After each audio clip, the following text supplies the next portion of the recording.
আসসালামু আলাইকুম বন্ধুরা, দেখতে পাচ্ছেন সামনে তিনটি গাড়ি আছে, একদম সুপার ফ্রেশ কন্ডিশন গাড়ি। এটা হচ্ছে 24-এর গাড়ি, 23-এর মডেল, 24-এ বের করা হয়েছিল। এটা হচ্ছে আপনার 14 সালের গাড়ি, 14-এর হচ্ছে 9, যা আছে একদম অরিজিনাল আছে, কিছু কাজ টাজ করতে হবে। নাম্বার করা সিরাজগঞ্জের। এটা হচ্ছে আপনার 21-এর মডেল। এই গাড়িটি হচ্ছে এলপিজি তে চলতেছে এখন বর্তমান।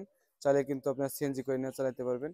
এই গাড়িটির দাম বলে দেওয়া হয়েছে, একটা ফুল রিভিউ করেছি আমরা, চাইলে আমার সেই ফুল রিভিউটি আপনারা দেখতে পারেন। খুব সুন্দরভাবে কিন্তু বোঝানো হয়েছে, দেখতে পাচ্ছেন। গাড়িগুলা খুবই সুন্দর এবং সুপার ফ্রেশ কন্ডিশন আছে। যারা নেবেন অবশ্যই দ্রুত গেছিল তোমার যোগাযোগ করতে পারেন। গাড়িগুলা কিন্তু দেখতে পাচ্ছেন, এই যে যা আছে একদম জেনুইন, ঠিক আছে। কাস্টম করতে হবে কিন্তু যা আছে একদম জেনুইন কালার, ঠিক আছে। আর এটা তো মনে করেন যে একদম সুপার ফ্রেশ। এটা তো 24-এর মডেল, বুঝতে পারতেছেন। সরি, 24-এর না, 23-এর মডেল, কিন্তু 24-এ হচ্ছে গাড়িটা বের করা হয়েছিল। তো যাই হোক, আমরা একটা বিস্তারিত রিভিউ করছি, একটা ফুল রিভিউ করছি। তো চাই